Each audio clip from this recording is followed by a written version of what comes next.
오직 기도 9번째 시간으로 회개, 굳게 닫힌 기도의 문을 여는 열쇠, 이런 제목으로 하나님 말씀을 전하겠습니다. 오늘 본문의 배경은 예수께서 예루살렘에서 갈릴리로 가시던 도중에 사마리아 지역을 경유하실 때 일어난 사건이었습니다. 당시 이스라엘은 가장 위쪽에 갈릴리 호수를 끼고 있는 갈릴리 지방과 그리고 중간 지역인 이 사마리아 지방, 그리고 가장 하단부에 예루살렘을 중심으로 한 유대 지방, 이렇게 세 부분으로 구획이 되어 있었습니다. 그런데 유대 지역의 사람들과 사마리아 지역의 사람들 사이에는 깊은 감정의 골이 패여 있었습니다. 유대인들은 사마리아인들을 멸시하고 혐오하고 그들과 상종하는 것조차 꺼려하는 그런 분위기가 유대인들에게는 팽배해 있었습니다. 사마리아 사람들이 무엇 때문에 이렇게 유대 사람들에게 멸시와 천대를 당해야만 했을까? 여기에는 역사적인 배경이 있습니다. 사마리아 지역은 원래 분열 왕국 시대의 북이스라엘 왕국의 영토였습니다. 그런데 북왕국 이스라엘은 남왕국 유다가 바벨론에 의해서 멸망되기 전에 먼저 아수르에 의해서 멸망을 당하게 됩니다. 하나님의 심판을 받아서 그들이 우상을 숭배하고 하나님의 율법을 어긴 그 결과로 아수르에게 철저하게 패망하게 되는 고통을 겪게 되죠. 그렇게 해서 아수르가 북이스라엘을 지배하게 되면서 아수르는 이 사마리아 지역을 통치하는 가운데 이스라엘 백성들에게 잡혼을 거행하게 합니다. 그리고 사마리아 지역에 살고 있었던 다수의 유대인들을 아수르로, 포로로 끌고 가는 한편, 또 메소포타미아 지역에 살아가고 있는 다수의 외국인들을 이 사마리아로 이주시키는 이런 정책을 펴게 되죠. 아수르는 이러한 정책을 통해서 유대 민족의 동질성을 파괴하려는 민족 말살 정책을 펼쳤던 것입니다. 메소포타미아로부터 이주해온 외국인들은 자신들의 몸만 오는 것이 아니라 그들이 그곳에서 섬기던 이방신의 관습과 풍습을 가지고 들어오게 되었고, 자연스럽게 그들의 종교와 문화가 사마리아에 깊이 뿌리 내려지면서 결국 사마리아인들은 여호와 신앙과 우상 숭배의 이 혼합 종교의 형태로 결국 그들의 신앙 자체가 심각한 변질을 초래하게 되는 결과를 낳게 되었습니다. 그 결과 사마리아 지방의 유대 민족은 여호와 유일 신관의 이 투철한 신앙과 그리고 민족의 순수성을 모두 잃어버린 배도자들이 되어버리게 되는 거예요. 부정한 혼혈 인종이 되어버린 것입니다. 이와 같은 이유 때문에 전통적인 유대인들은 사마리아인들을 부정하고 불결한 존재들로 여기면서 아예 그들과 상종조차 하지 않았고, 저 위에 갈릴리 지역으로 올라갈 때도 사마리아를 통과해서 올라가지 않고 요단강을 건너서 동편으로 이렇게 우회해서 갈릴리로 향하는 그런 길을 선택을 해서 왕래를 했던 것을 볼 수 있습니다. 유대와 사마리아는 그런 관계 속에 있었습니다. 그러나 오늘 예수 그리스도께서는 이렇게 유대인과 사마리아인 간에 이러한 감정의 골이 패여 있음을 아시고 계셨음에도 불구하고 제자들과 함께 요단강을 건너 우회하는 길이 아닌 곧바로 사마리아 땅을 경유해서 갈릴리로 가시고자 하셨던 것입니다. 그 이유가 무엇 때문일까요? 단 한 가지. 예수께서 사마리아 그곳에서 만나야 할 한 영혼이 있었기 때문입니다. 예수께서는 우물 곁에 앉아 계시면서 이제 자신이 이곳에서 만나야 될 그녀를 기다리셨고, 마침내 사마리아에 사는 한 여인이 물을 뜨기 위해서 우물로 다가왔습니다. 예수님께서는 그녀를 보시자마자 그녀의 애정의 그 목마름과 그리고 그 영혼의 목마름을 단번에 알아보셨습니다. 그녀가 살아온 그 모진 세월의 그 고통과 애환을, 그리고 지금도 그녀의 영혼은 여전히 해갈되지 않는 갈증 속에서 신음하고 있는 것을 주께서 보시는 겁니다. 주님께서는 관례를 깨트리시고 그 자신이 유대인의 신분이신데도 불구하고 사마리아 여인에게 말을 거셨습니다. 그녀에게 물을 좀 달라고 말씀하셨던 거죠. 성경을 잘 보면 그 여인이 주님께로 찾아온 것이 아니라 하나님의 아들이신 그분께서 사마리아의 수가성에 살고 있는 이 불쌍한 여인에게로 친히 예수께서 발걸음을 옮기시는 것이라는 것을 알 수 있습니다. 찾아오시는 사랑, 그것이 바로 기독교가 가지고 있는 가장 위대한 사랑입니다. 아무런 소망 없이 하루하루를 그저 죄와 무지의 어둠 속에서 영벌의 지옥을 향해서 살아가던 그런 저와 여러분에게도 주님이 그와 같은 사랑으로 찾아오시는 거예요. 우리는 결코 그분의 사랑과 은혜를 구한 적이 없었지만 수고와 슬픔뿐인 고된 인생의 길을 걸어가는 하나님의 자녀들에게 하나님께서는 일방적으로 어느 날 찾아오셔서 우리에게 당신의 피 묻은 손을 내어 밀어주시는 거예요. 자신의 힘으로는 결코 헤어나올 수 없는 그 죄 아래에서 영원한 절망적인 고통 속에 있는 죄인들을 건져내 주시기 위해서 주님께서는 오늘도 인생들 가운데 찾아가셔서 먼저 손을 내어 밀어주시는 그런 인자하신 아버지가 되시는 분이라는 겁니다. 그 사랑이 있어서 오늘 우리가 이 자리에 있을 수 있는 것 아니겠습니까? 그 오랜 인내와 기다림이 있었기 때문에 오늘의 내가 있을 수 있는 것이 아니겠습니까? 주께서는 그 여인에게 물을 달라는 부탁으로 말을 걸기 시작하셔서 이내 그녀에게 가장 시급한 영생하도록 솟아나는 생수에 관한 진리를 이제 그녀에게 전하시기 시작하십니다. 예수께서 말씀하시기를 13절 14절에 예수께서 대답하여 가라사대 이 물을 먹는 자마다 다시 목마르려니와 내가 주는 물을 먹는 자는 영원히 목마르지 아니하리니 나의 주는 물은 그 속에서 영생하도록 솟아나는 샘물이 되리라. 이렇게 성경이 기록을 하고 있습니다. 여기서 나의 주는 물 또 샘물이라고 표현하신 이 의미가 무엇일까요? 그것은 바로 죄인들에게 베풀어 주시는 하나님의 청량할 길이 없는 은혜와 사랑, 즉 성령으로 말미암는 복된 구원을 의미하는 것입니다.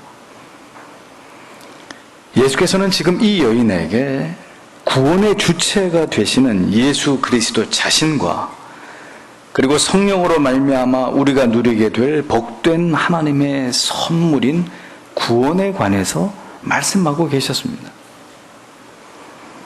그런데 예수는 이렇게 영적인 영원한 소망이 되는 영원한 생명에 관련된 진리를 말씀하고 있었음에도 불구하고 지금 이 여인은 예수께서 하시는 말씀의 의미를 전혀 이해하지 못하고 계속해서 육신의 가람을 죽여줄 한 모금의 생수만을 생각하면서 자신의 영혼의 궁극적인 해갈보다는 육신의 가람을 해결할 수 있는 그 생수만을 얻기를 간청하고 있는 그런 모습을 보여줍니다. 그것이 15절의 내용이죠. 여자가 가로되 주여 이런 물을 내게 주사. 여기서 말하는 이런 물은 예수께서 주고자 하시는 영생하는 생수와는 본질적으로 다른 물을 의미합니다. 그저 마시고 목마름을 해결할 수 있는 이런 물을 내게 주사 목마르지도 않고 또 여기 물길로 오지도 않게 하옵소서라고 단지 그저 육신에게 필요한 생수만을 얻기를 요청하는 그런 모습을 우리가 볼 수 있는 것입니다.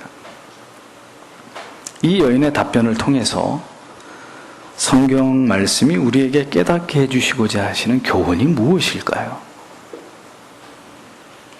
그것은 바로 우리의 영적인 무지함이라는 겁니다. 육신의 필요만을 생각하면서 그렇게 살아온 무수히 많은 날들 속에서 정작 자신의 영혼의 문제는 그냥 뒤로 내팽겨 쳐둔 채로 그렇게 하루하루 소망 없는 인생을 살아왔던 그런 여인이었다는 것을 우리는 이 여인의 대꾸를 통해서 확인할 수 있습니다.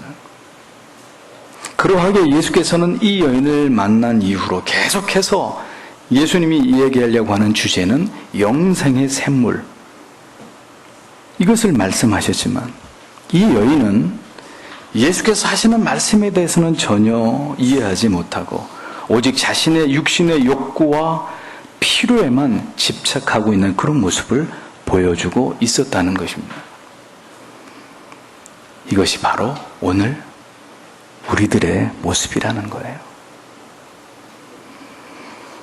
하나님께서는 언제나 진정한 회심을 경험한 하나님의 자녀들에게 그들이 하나님의 말씀에 순종하며 믿음으로 살아갈 때 결코 가람이 없는 신령한 영적인 은혜를 우리에게 공급해 주시고자 하시는 그런 분이 하나님이십니다. 그러나 그럼에도 불구하고 우리는 이러한 하나님의 마음을 우리에게 베푸시는 하나님의 마음을 외면하고 오늘도 고작 우리의 육신을 위한 필요와 욕구만을 언제나 하나님 앞에 구하면서 이것을 얻기만을 갈망하고 애를 태우는 이런 무지하고 어리석은 모습을 바로 이 사마리아 여인을 통해서 우리는 보게 되는 것이라는 겁니다. 신앙에서 가장 중요한 것이 무엇입니까? 그것은 온전한 회심을 통해서 그 이후에 우리에게 베풀어 주신 십자가의 구속의 은혜와 사랑의 감격을 우리가 체험하고 그리고 그것을 유지하면서 성화에 진력해 나가는 것이 신앙에서는 가장 본질적으로 중요한 문제입니다. 하나님께서는 그렇게 분명한 삶의 목표를 가지고 진지하게 신앙의 삶을 살아가는 성도들에게 언제나 성령을 통해서 세상을 이길 수 있는 믿음과 세상이 줄 수 없는 위로와 용기를 우리에게 베풀어 주십니다. 그리고 그러한 것을 통해 우리와 동행하기를 원하시는 분이 하나님이십니다. 이것이 바로 영원히 목마르지 않는 샘물이 되는 것이라고 진리는 우리에게 교훈해 주고 있는 것입니다. 간혹 신앙생활을 비교적 오랜 세월 동안 해오셨던 모태신앙을 가진 성도님들에게서 충격적인 말을 들을 때가 있습니다. 가장 빈번한 고백은 그렇게 오래 교회를 다녔어도 하나님의 존재하심에 대해서 믿어지지 않는다는 고백들입니다. 가장 많이 듣는 이야기예요. 엄마 뱃속에서부터 교회를 다녔고 주일학교 때 중고등부 때 뭐 다 교회 안에서 자라다시피 해서 여기까지 왔는데 하나님이 살아계신지 때때로 알 수 없을 때가 있다는 것입니다. 하나님을 뜨겁게 사랑하는 것도 아니고 그렇다고 하나님의 존재를 부정하고 하나님께로부터 완전히 등을 돌린 것도 아니고 여전히 어렸을 때부터 믿었던 그 신앙의 형태와 습관을 유지해 오고는 있지만 도무지 하나님의 존재에 대한 마음속 근본적인 어떤 그 회의와 의심은 마음속에서부터 사라지지 않고 있는 이런 분들을 종종 보게 된다는 겁니다. 왜 이런 문제가 생기는 것일까요? 이런 분들은 지금 하나님의 존재하심을 전면적으로 부인하고 있는 것이 아닙니다. 다만 하나님에 대한 진지한 경험, 체험의 부재가 결국은 이러한 신앙의 총체적인 회의와 의심에서부터 벗어나지 못하게 만들고 있는 것이죠. 오랜 시간을 교회에 다니고 나름대로 신앙생활을 해왔던 지체들 가운데 하나님의 존재가 믿어지지 않습니다 라고 말하는 고백은 그렇기 때문에 사실은 저는 하나님의 살아계심을 경험해보지를 못했습니다 라는 이런 진정한 신앙의 체험의 부재와 빈곤에 대한 호소일 따름이에요. 정말 하나님이 없다고 생각하는 게 아니라 하나님이 살아계신지에 대한 체험이 없는 것이 문제라는 것입니다. 하나님에 관해서 듣기는 많이 들었고 주일학교 때부터 교회를 다녔으니 설교를 듣다 보면 그게 그거고 저 말씀이 구약 말씀인지 신약 말씀인지 다 아는데 그런데 어찌된 것인지 내 신앙은 언제나 항상 그 자리에 맴돌고 있을 뿐인 이런 상황들을 보게 되는 거예요. 기도해야 되는 것도 알고 지금 자신에게 뭐가 문제라는 것도 다 아는데 뛰쳐나갈 수도 없고 그렇다고 더 깊이 들어가지도 못하고 이렇게 엉거주춤한 자세로 그냥 시간만 흘려보내고 있는 거예요. 왜 이런 일들이 벌어지는 것이냐? 진리에 관해서 아는 바는 많지만 바로 하나님에 대한 체험이 부재하기 때문인 것입니다. 우리의 가슴 속에 지워지지 않는 예수 그리스도의 사랑의 화인이 정확하게 찍혀 있어야 그 사람이 신자인 거예요. 다른 누가 아닌 나의 삶의 현장에서 하나님께서 나와 함께 하심의 뚜렷한 증거들을 우리가 매 순간 매 주일마다 경험하고 살아가고 있어야 그 사람이 하나님의 자녀인 것입니다. 그래야 여러분은 신자이고 하나님께서도 여러분들을 안다라고 하실 수 있다는 사실을 여러분들은 잊지 않아야 합니다. 기독교는 관념과 추상의 종교가 아닙니다. 기독교는 매우 뚜렷한 체험의 종교입니다. 그렇다면 체험해야 돼요. 체험하고자 해야 돼요. 간절히 하나님을 갈망하는 것이 기독교인들의 신앙이어야 합니다. 이사야는 너희는 여호와를 만날 만한 때에 찾으라, 가까이 가서 그를 부르라 라고 이스라엘 백성들에게 호소했습니다. 아모스 선지자는 너희는 나를 찾으라 그리하면 살리라 라고 피맺힌 절규를 토해냈습니다. 찾아야 한다는 거예요. 간절히 하나님을 찾고 하나님을 부르짖어야 된다는 것입니다. 인격적으로 결코 부인할 수 없는 그 신앙을 갖게 되기를 모든 성도들은 간절히 소망해야 된다는 것입니다. 따라서 여러분이 그렇게 이도 저도 아는 자리에 오래 머물러 있는 것은 결코 바람직한 신앙의 모습이라고 할 수 없는 거예요.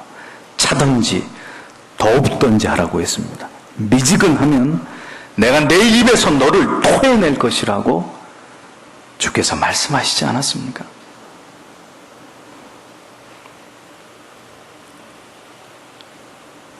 왜 여러분은 하나님에 대해서, 내세에 대한 확신에 대해서 그런 불가지론적인 회의 속에 있으면서도 보다 진리에 대해서 하나님을 체험하는 일에 대해서 어제보다 더 열심히, 작년보다 올해 더 열정적으로 그것을 위해 노력하지 않습니까?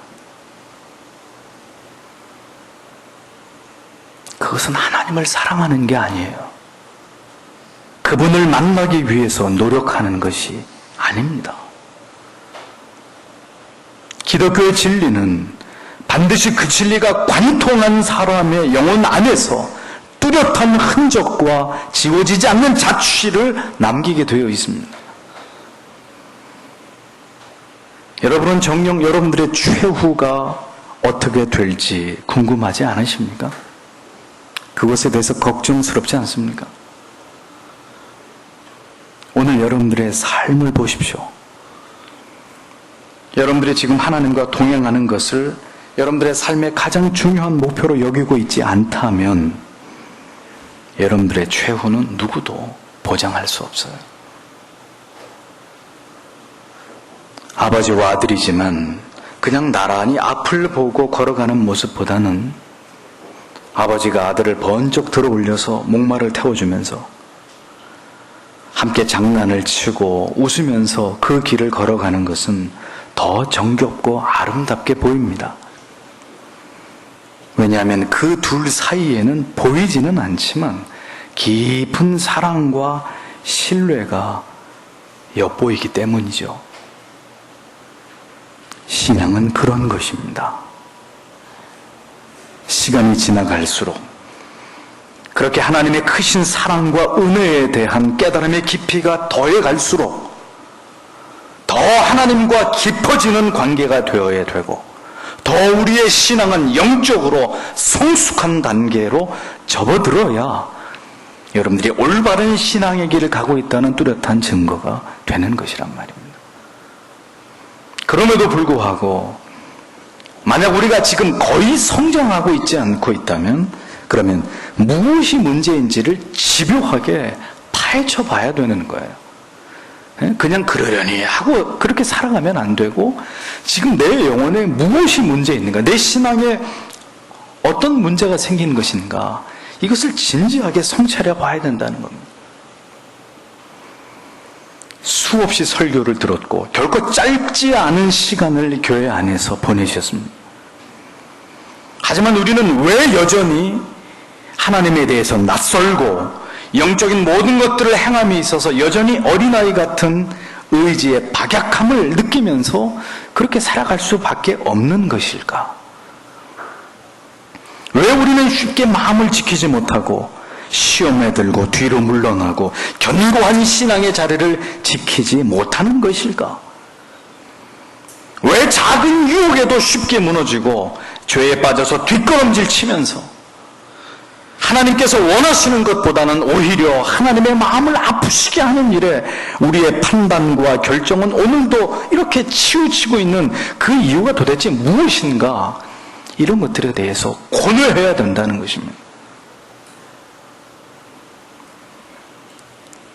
그 모든 이유가 우리가 인격적으로 더 깊이 하나님을 체험한 일이 우리 안에 없기 때문에, 혹은 그 일이 있었어도 이미 오랜 세월이 지나가 버려서 기억조차도 가물가물하는 그런 상황이기 때문에 이러한 모든 일들이 초래되고 있는 것이 아닌가에 대해서 깊이 생각해 봐야 된다는 거죠. 우리가 오늘 이렇게 몸이 건조하게 신앙생활을 하고 있다는 것은 우리가 진리의 말씀 앞에 우리의 영혼이 거의 영향을 받지 않고 있다는 것을 의미하는 것입니다. 하나님의 말씀이 우리의 영혼을 치고 우리를 감화하고 감동한다면 변하지 않을 수가 없는 거예요. 기도하지 않을 수가 없고 주를 위하여 충성하고 헌신하며 참된 신자의 도리를 지키면서 살지 않는 일은 불가능한 일이란 말이죠. 신앙의 깊이는 하나님을 체험한 깊이와 비례하게 되어 있는 것입니다.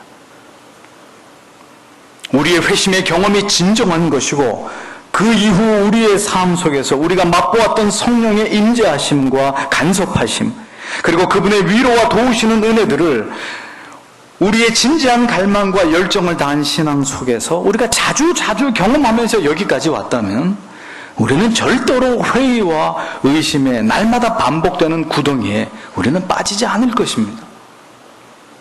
하지만 우리에게 정직하게 말해서 이렇다 할 만한 하나님과의 깊은 체험이 없는 것이 신앙의 혼란과 회의를 불러일으키는 가장 결정적인 신앙의 결함이 되고 있다는 것을 우리가 인정해야 된다는 거예요.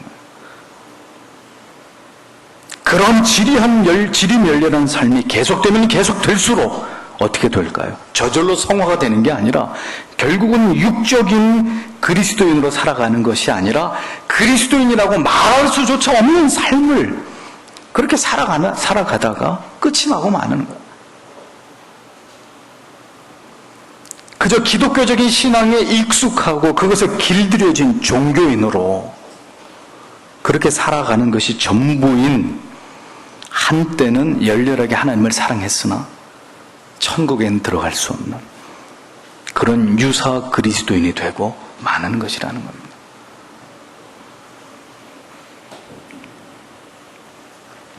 여러분들이 지금 그러한 가운데 있다는 증거가 여전히 영적인 신령한 은혜도, 성경을 통한 우리의 영혼을 깨우치시는 진리의 말씀도, 오묘한 깨달음도 여러분들이 전혀 얻지 못한 상태로 오늘도 교회 안에 머물고 있다는 거예요.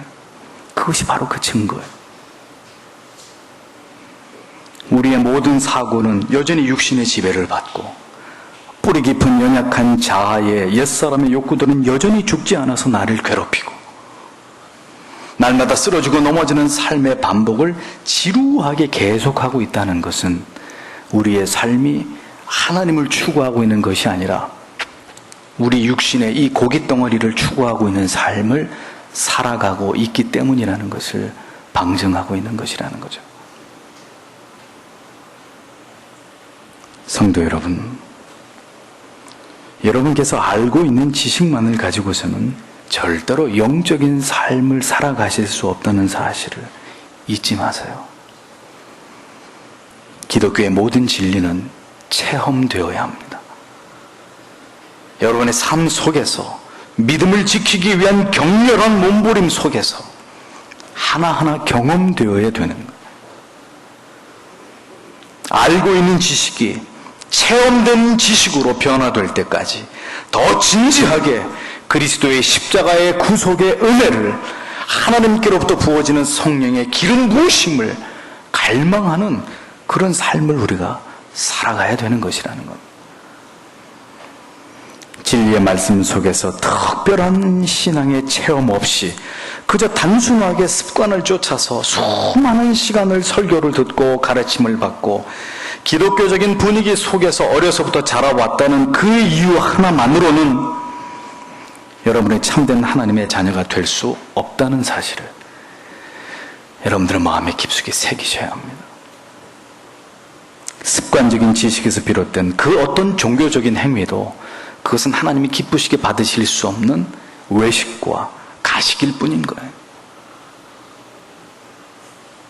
우리가 인격적으로 깊이 하나님을 만나게 될 때만이 그 엄청난 충격의 파장이 우리의 영혼을 관통하고 지나가면서 한 사람의 인생 자체를 송두리째 바꾸어 놓는 그런 경험을 하게 되는 것입니다. 그러한 체험을 얻어야 완전히 자아가 깨어지고 새로운 가치관을 가지고 인생을 살아가게 되는, 완전히 그리스도 안에서 새로운 피조물이 되어지는 이런 변화를 맛보게 되는 것이라는 겁니다.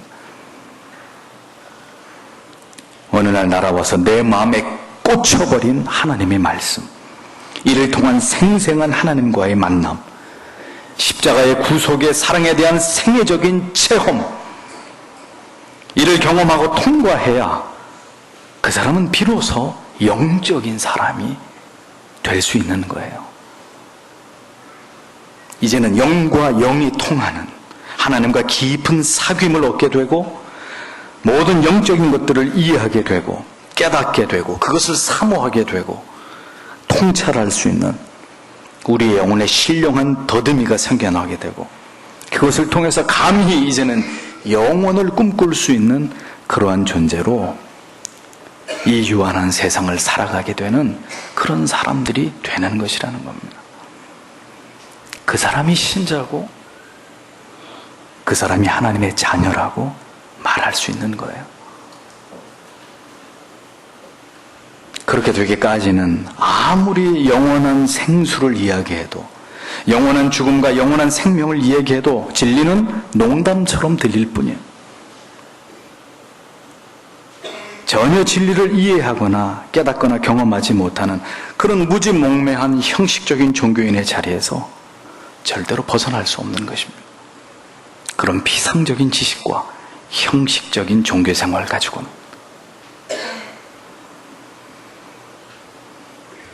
진리에 관해서 아는 지식도 심히 일천한 데다가 거기에다 체험된 지식도 전무하다면 결국 그의 신앙은 온전한 회심을 통해서 분명하고 뚜렷한 내세에 대한 확신으로 영생을 보장받을 수 있는 신앙일 수 없다는 것, 그것이 진리가 우리에게 가르쳐주고 있는 부동의 내용입니다. 아무리 진리에 대한 올바른 말씀을 증거하여도 그 진리가 받아들이는 사람의 가슴에 사무치는 은혜와 깨달음으로 다가오지 않는다면 그것은 신앙을 형성하고 그 신앙을 견고하게 하는 일이 있어서는 아무런 유익이 되지 못하는 거예요. 핏빛 갈망으로 하나님의 사랑을 더 깊이 이해하고 체험하고 진리의 말씀 속에서 우리에게 하시고자 하시는 하나님의 말씀과 하나님의 뜻에 우리가 그것에 맞추어진 그런 간절한 갈망 없이 하나님의 영광에 맞추어진 분명한 뜻을 세운 진지한 삶이 수반되지 않는 한 여러분의 신앙은 언제든지 그저 쉽고 간단하게 제껴질 수 있는, 간단하게 포기하고 간단하게 다른 삶의 우선순위 속에 밀려날 수 있는 종교적인 습관 혹은 종교적인 취미 그 이상이 될 수는 없는 것이라는 거예요. 영생을 얻는 믿음은 그런 정도의 믿음이 아닙니다. 그런 신앙은 절대로 구원과 연결된 신앙이 아니라고 오늘도 저는 여러분들에게 분명하게 말씀드립니다. 오늘도 교회를 기웃거리듯이 다니고 있는 성도 여러분, 그리스도께서 아무리 영생하는 샘물의 가치를 말씀하셔도 이 진리를 이해하지 못하고 그저 내가 마시고 다시는 떠올 필요가 없는 그 물을 달라고만 대답하고 있는 이 여인의 모습을 보면서 바로 저 여인의 영적인 무지와 진리를 향한 아무런 갈구와 의지가 없는 모습 속에서 여러분 자신의 모습을 보셔야 되는 거예요. 저것이 나의 모습이로구나. 언제나 영적인 것에 대해서는 무관심과 게으름으로 일관하면서 이제나 저제나 나에게 좋은 날이 오겠지 이렇게 생각하는 것은, 그렇게 하면서 교회를 들락날락하는 것은 여러분들의 영혼을 담보로 천국과 지옥을 두고 너무나 위험스러운 도박을 하고 있는 것일 따름이에요.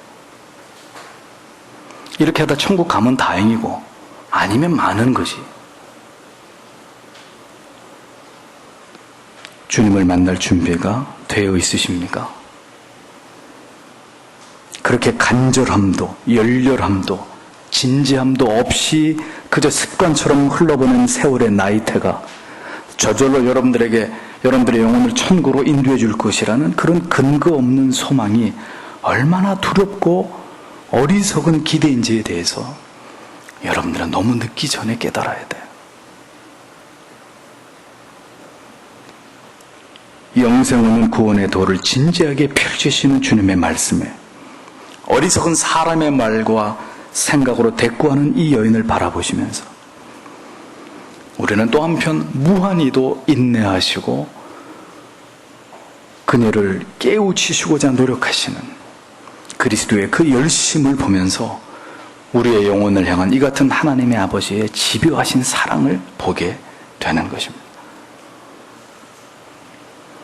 굶주리고 있는데도 굶주리고 있다는 것을 모르는 것은 지금 그 사람 육체에 심각한 이상이 있음을 의미하는 것이듯이 진리의 말씀을 사모하지 않고 신령한 은혜와 깨달음을 갈망하지도 않고 그저 그렇게 습관만을 쫓아서 신앙생활을 하고 있는 성도님들에게 고합니다. 여러분들의 영혼은 지금 심각한 병이 들어있는 거예요. 그냥 이대로만 이렇게 살면 되는 것이 아니고 심각한 병에 걸려 있는 거예요. 속히 그 병을 치료하지 않으면 그 병으로 말미암아 그에게 타는 지옥불에 던져질 수도 있는 것이란 말이에요. 더 이상 진리가 그에 들어오지 않고 교회에 나와서 하나님을 예배하는 것에서 견디기 힘든 실증과 공태로 일원하고 있는 성도 여러분, 지금 여러분이 있는 자리가 순식간에 하나님의 심판과 진노가 임할 수 있는 매우 위험한 자리라는 사실을 깨달아야 되는 거예요. 그렇게 한가하게 휴가 다닐 계획이나 세우고 놀러 다닐 그런 시간이 여러분들에게는 없습니다. 간곡하게 당부합니다. 부디 자신의 영혼의 상태를 직시하십시오. 지금 나는 어떤 자리에 있는지를 심각하게 돌이켜보란 말이에요. 나는 과연 회심을 경험한, 그리고 그 회심의 은혜와 감격을 유지하고 보존하기 위해서 늘 깨어있는 그런 참된 영적인 그리스도인인지, 아니면 아직도 진정으로 그리스도를 만난 적이 없고 회심에 이르지 못한, 다만 기독교라는 종교에 남보다 더 일찍 익숙해지고 길들여져 버린 그런 종교인일 뿐인지 진지하게 자기를 들여다보란 말이에요. 이 사마리아 여인을 보십시오. 주께서는 안타까운 마음으로 영생의 도, 영원히 목마르지 않을 구원의 생명수를 말씀하고 있는데도 그녀는 전혀 그 필요성을 느끼지 못하고 있었습니다. 믿음이 가장 중요하고 언제든 어디서든 어떤 상황이든 그 믿음을 굳게 지키고 놓치지 말아야 한다고 말씀드리는데도 지금 내게 급한 것은요, 그 믿음이 아니고요, 사명이 아니고요, 돈입니다. 저에게는 명예고 성공이고 사람과의 관계고 내게 주신 것을 지키는 것일 따름입니다. 이렇게 여기시는 모든 분들은 내게는 영생하는 샘물이 우선이 아니라 그저 가라앉은 내 육신을 채워주는 물이 우선이라고 생각하는 그런 사마리아 여인과 전혀 다르지 않다는 것을 생각해 보셔요. 거듭 진리를 듣고 교회에서 예배를 드리고 찬송을 부르고 기도도 하지만 하나님을 더 깊이 경험하고 그 영혼의 떨림과 전율을 체험하는 은혜를 여러분들이 맛보고 그것을 지속하시지 않는다면 결국 그런 분은 영생에 관한 말씀을 가장 많이 들은, 그러나 천국에 들어갈 수 없는 그런 신자가 되고 마는 거예요. 잠시 쓰러질 수도 있고 넘어질 수도 있고 죄를 지을 수는 있지만 쏘스라치게 놀라듯이 일어나서 다시 원래의 자리로 빨리빨리 돌아가야 돼.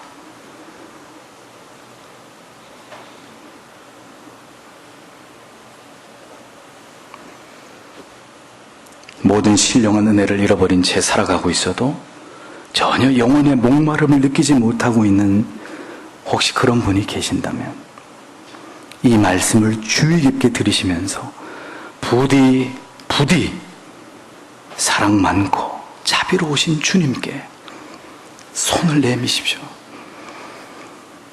구원을 위해서 피 묻은 손을 내어 미신 것은 주님이시지만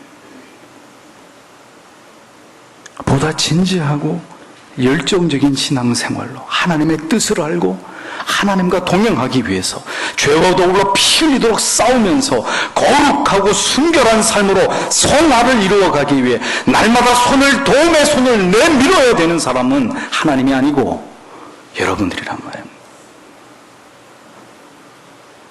예수여 나를 불쌍히 여겨주시옵소서.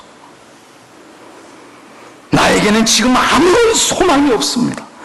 부디 내게 긍휼을 베풀어 주시옵소서. 이 죽어가는 영혼의 상태를 하나님 바라보고만 계시지 마시고 부디 나를 긍휼히 여겨 주시옵소서. 기도해야 되는 것입니다. 도무지 하나님께로부터 말미암은 구원의 기쁨과 영생의 소망을 누리고자 하지 않던 여인에게 주님께서는 극약을 처방하십니다. 16절에 가서 네 남편을 불러오라. 영생의 샘물, 구원의 도를 힘써 여인에게 전하시던 예수께서 갑자기 화두를 바꾸시는 것을 봅니다. 왜 주님께서는 이 시점에서 갑자기 이 사마리아 여인에게 가서 내 남편을 불러와라, 이 말씀을 던지신 것일까요? 지금 이 여인에게는 남편이라고 할 만한 사람이 없었습니다. 주님께서는 그 사실을 정확하게 알고 계셨어요. 그럼에도 불구하고 주님께서는 왜 그녀에게 어찌 보면 가장 수치스럽고 민망한 부분인 남편을 불러와라, 이 말씀을 하신 것일까요? 그것은 이 여인에게 진리를 이야기해도 이 같은 깊은 무지의 어두움 속에서 이 여인이 갇혀 있을 수밖에 없었던 원인이 바로 이 여인이 살아왔던 죄 많은 세월과 절대로 무관하지 않다는 것을 깨닫게 해주시고자 하시는 주님의 뜻이 있었기 때문입니다. 이 여인에게 그리스도께서 베푸신 구원에 참여하기에 앞서서 가장 시급한 문제는 바로 죄를 해결하는 일이라는 것을 주께서 지적하고 계셨던 거예요. 여인은 예수님께 자신은 남편이 없다고 대답을 합니다. 당시 이 사마리아 지역은 앞에서 얘기한 것처럼 메소포타미아에 많은 이방인들이 이주해 오면서 자폰이 행해지면서 다행히 혼인이 잘 이루어지면 다행이지만 그렇지 않고 그저 이 사마리아에 있는 여인들을 건드려 보기나 하겠다는 이 메소포타미아의 악한 남자들의 소행 때문에 성적으로 아주 물러나는 곳이 되어가고 있었던 것이 사마리아의 현실이었습니다.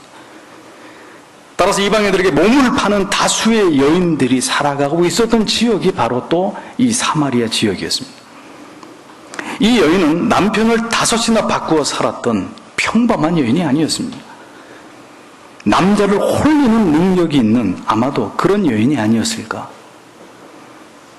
외모가 출중했기 때문인지는 알 수가 없지만 어떤 이유이건 간에 많은 남자들이 이 여인을 품에 안고자 했던 것만은 사실인 것 같습니다. 하지만 남편이 5이란 말은 어떤 말로도 합리화될 수 없는 그녀가 창부이든지 아니면 지금 간음을 저지르고 있는 여인임을 증명해 주는 것이면은 재론할 여지가 없는 것이죠. 주님께서는 바로 그녀의 그 치부를 들추어 내셨습니다. 골마 터지기 직전에 그 상처를 터뜨려 버리는 거예요. 핵심을 찌르는 그 한마디로 주님께서는 그녀의 심히 죄악된 자신의 과거와 직면하게 하셨습니다. 그것은 그녀의 영혼을 향한 예수 그리스도의 치유의 시작이었습니다.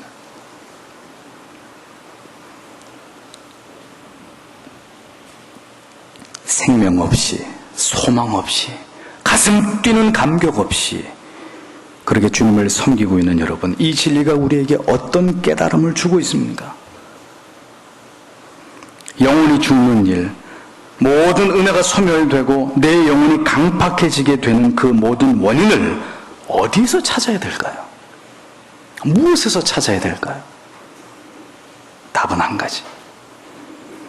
바로 내 영혼에 해묵은 먼지처럼 잔뜩 쌓인 죄, 그 죄로부터 오늘의 내 영혼의 문제가 비롯되었다는 것을 우리는 깨달아야 되는 것입니다. 야고보서 4장 17절은 이렇게 말씀합니다. 이러므로 사람이 선을 행할 줄 알고도 행하지 아니하면 죄니라, 이런 말씀이 나옵니다. 여러분이 예수 그리스도를 믿고 하나님의 자녀가 된 이후로 얼마나 큰 죄를 지으셨겠습니까? 여러분들이 간음을 하셨겠습니까? 도둑질을 하셨겠어요? 살인을 하셨겠습니까? 하지만 그런 것만이 죄일까요? 무엇이 하나님의 뜻이고 하나님께서 기뻐하시는 것인지를 알면서도 그 뜻을 따라서 순종하지 않고 여러분의 고집과 생각과 형편에 맞춰서 살아온 그 모든 날들이 누적된 죄가 된다는 것을 여러분들은 알아야 되는 거예요. 그러한 하나님의 뜻에 대한 미온적인 자세와 불순종과 게으름들이 결국 우리의 영혼에 누적될 때 신앙 안에서의 모든 거룩한 능력은 상실되고 구원의 은혜와 감격은 모두 소멸되게 되는 가장 직접적인 원인이 바로 쌓여가고 있는 죄, 방치된 죄, 그 죄에서 비롯된다는 것이라는 겁니다.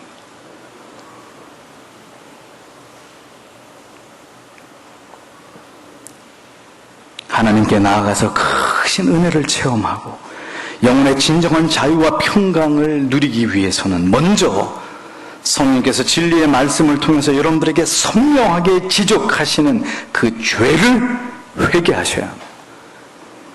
우리의 감추인 죄를 지적하는 말씀에 대해서 외면하고 그것에 대해서 불쾌한 마음을 갖는 것으로는 절대로 여러분들의 그 깊은 신앙의 침륜과 침체에서 벗어날 수 없어요.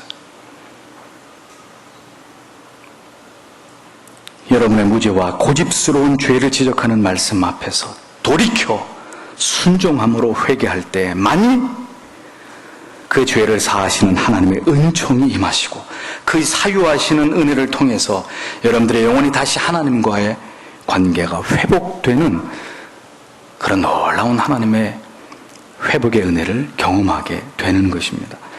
그로 말미암아 그리스도와 신령한 연합을 통해서 다시 여러분들의 영혼이 하나님의 은혜를 체험하고 누리는 기쁨을 회복하게 된다는 것입니다. 주님께서는 그래서 근본적으로 이 여인의 영혼을 고치시고 그녀의 남은 여생을 완전히 수종하기를 원하셨던 거예요. 바로 그래서 내 남편을 불러와라. 그 여인에게는 너무나 고통스러운 요구를 주님께서 하신 것입니다. 주님은 그녀의 처지를 동정하시고 한 여인으로서 어떤 남자로부터 진정한 사랑을 경험하지 못한 오늘까지 불행한 삶을 살아온 것에 대해서 주님은 따스하게 그 여인을 위로하고 그 여인의 마음을 따뜻하게 해줄 수도 있으셨을 거예요. 그렇게 그녀의 마음을 포근히 감싸 안고 내가 네가 얼마나 힘들었는지 잘 안다. 내가 너를 사랑한다. 이렇게 말씀하실 수도 있으셨을 것입니다. 하지만 주님은 그렇게 하지 않았습니다. 그것은 그녀의 영혼을 위한 최선의 치유책이 아니었기 때문입니다. 예수께서는 단호함 속에서 어찌 보면 매우 잔인하고 냉정해 보일 수 있는 그런 질문을 그녀에게 던집니다. 그것을 통해서 그녀 자신이 지금까지 살아온 세월 속에서 무엇이 그녀로 하여금 이러한 불행한 삶을 살지 않으면 안 되게 했는지 그녀가 자행한 죄 문제 앞에 똑바로 서게 만드셨던 거예요. 그것이 주님의 방법이셨습니다.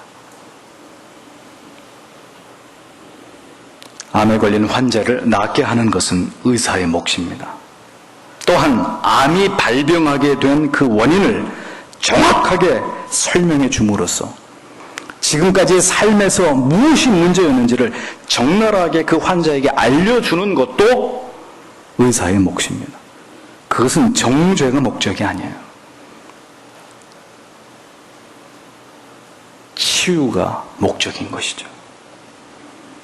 무엇이 당신을 이 지경으로, 이 모습으로 만들어 놓았는지를 어설픈 위로와 사랑보다는 정확하게 그 원인을 밝혀내고 바로 이것 때문이었다고, 바로 이 문제 때문에 당신이 하나님과 멀어질 수밖에 없었고 죽은 듯이 괴롭고 고통스러운 영적인 침체에 던져져서 이렇게 외로운 삶을 살아가고 있는 것이라고 가르쳐 주어야 되는 것이라는 거죠. 그것이 진정한 치료와 회복의 시작이기 때문입니다. 지난주 수요일에 설교했습니다. 올바른 진리를 보다 더 자주 많이 들어야 된다. 듣는데 뭘 들어야 되느냐? 제대로 된 복음, 나를 살리는 복음, 나를 깨우는 진리를 더 많이, 더 자주 들어야 된다. 듣는 것이 그렇게 중요하다고 말씀드렸어요. 그 다음에는 그 들은 진리의 말씀을 통해서 영혼의 선명한 깨달음을 갖는 일이, 진리가 이것을 말씀하고 있구나, 이것이 구원이로구나, 신자는 이렇게 살아야 되는 것이구나, 이것을 포기하고 이 가치를 위해서 하나님 앞에 열정적으로 살아가야 되는 것이로구나 하고 깨달음을 갖는 일이 그 다음으로 신앙 안에서는 중요하다고 말씀을 드렸습니다. 듣는 것, 그리고 그 들음에서 깨달음을 얻는 것, 이것은 여러분들의 신앙의 전부라고 얘기해도 과언이 아니에요. 그런데 듣는 것을 게을리하고, 듣는 것을 게을리하니 깨닫는 것도 없고, 그러면 뭐가 되겠습니까? 우리의 신앙. 우리가 지금 어느 방향으로 가고 있다고 확신하겠습니까?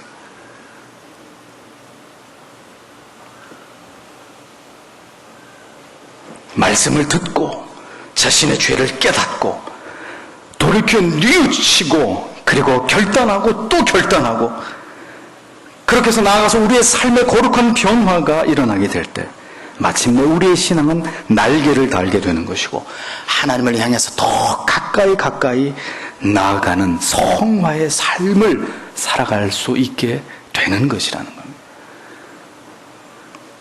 내 영혼이 이처럼 맑고 투명할 때 우리의 기도는 가장 확실한 동기와 열정을 가지고 하나님 앞에 끊임없이 기도로 하나님을 배우는 이런 기가 막힌 감격을 맛보게 되는 것이라는 거죠.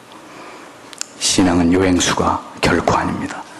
속절없이 교회 안에서 시간만 보냈다고 해서 저절로 구원에 이르고 하나님 우리를 통해 영광을 받으시는 것, 그것은 복음이 아니에요. 그것은 진리가 아닙니다. 그런 일은 일어나지 않아요.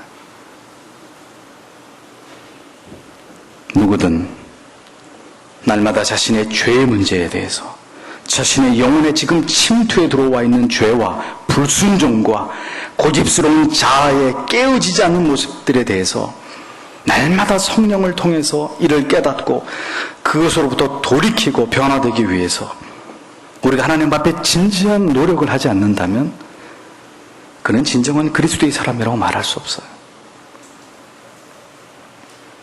신앙에서 가장 중요한 것은 바로 이 진리에 입각한 자아의 성찰이고, 그 자아의 성찰에서 비롯된 자기 파쇄, 자기 깨어짐, 이것이 구원받은 신자 안에서 죽을 때까지 진행되고 이룩되고 나타나야 될 성화의 뚜렷한 증거인 것입니다.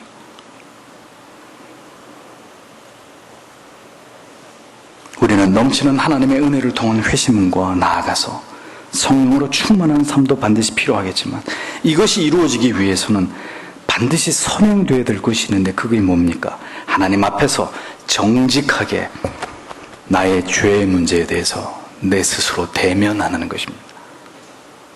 숨기지 말고 도망치지 말고 내버려 두지 말고 방치하지 말고 날마다 정직하게 내 죄의 문제에 대해서 직면하는 것입니다. 오늘도 하나님께서 말씀을 통해서 이렇게 여러분들을 찌르시는 이유가 무엇인지 아십니까? 그렇게 죄로 말미암아 만신창이가 된 자신을 바라보면서 하나님이 내게 너무나 절박한 존재라는 사실에 대해서 여러분들이 새롭게 깨닫고 간절하게 하나님을 바라고 십자가의 그 구속의 은총만을 절대적으로 의지하고 신뢰하며 살아가는 것이 하나님의 뜻이기 때문에, 때때로 하나님의 말씀이, 준엄한 말씀이 여러분들의 숨겨진 죄를 공격하는 거예요. 여러분들의 양심을 후벼 파는 것입니다.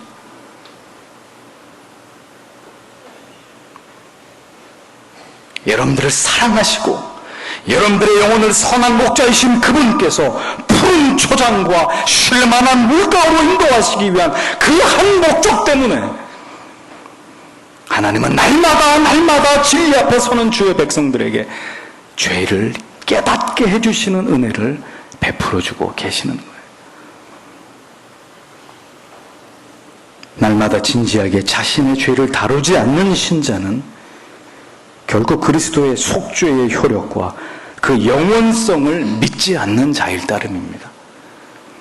속죄의 효력과 그 영원성을 믿지 않는 성도의 죄를 주께서 사해 주셨을 것이라고 믿고 싶으십니까? 그런 일은 불가능한 일이에요. 그런 일은 절대로 일어나지 않아요.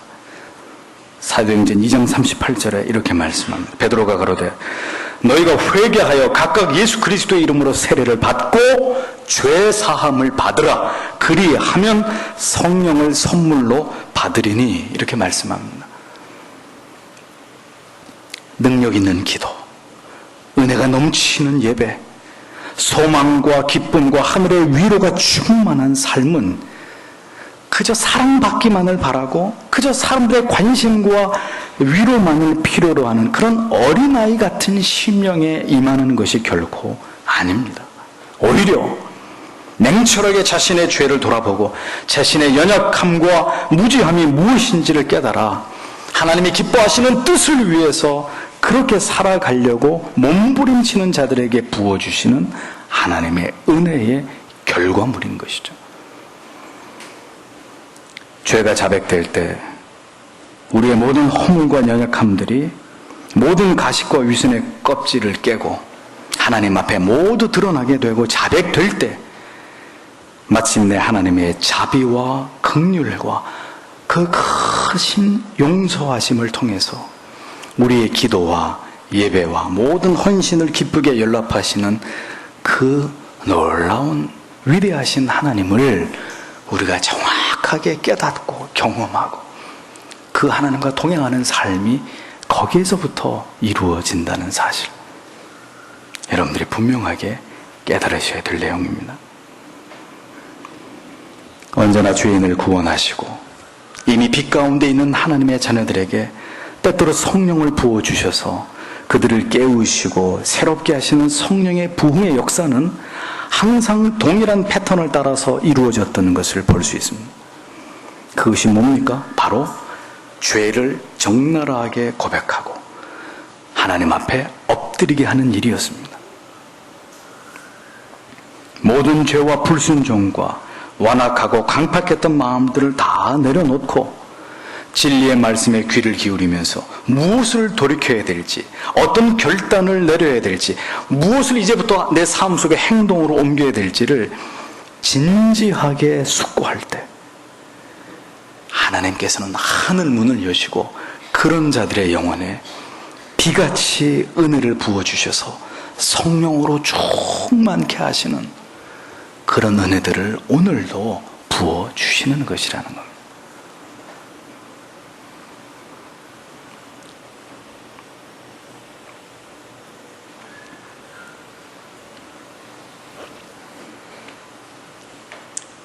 여러분이 그 모든 구태의연한 형식적인 신앙의 자리에서 벗어나서 충천하는 능력으로, 성령의 능력으로 진정한 신앙인의 삶을 살기를 원하신다면 오늘도 여러분에게 찾아오셔서 말씀하시는 이 하나님의 음성을 외면하지 마십시오. 가서 내 남편을 불러오라. 오늘까지의 너의 삶을 돌아봐라. 네가 예수를 믿은 지 10년이 되었건 30년이 40년이 평생이 그렇게 흘러갔건 간에 오늘 너의 삶을 돌이켜보아라. 그 형식적이고 무성의하며 언제나 너의 삶 속에 내가 항상 중심에 있지 않았던 그 모든 시간들, 그 모든 죄를 회개함으로 오늘도 하나님께서 여러분들에게 주시고자 하시는 그 죄사함의 기쁨과 참된 마음의 평안과 하나님을 대면할 수 있는 신령한 은혜의 축복을 여러분 모두가 진지하게 갈망하시고 그것에 대한 근본적인 회복을 위해 하나님 앞에 기도하셔야 되는 것입니다.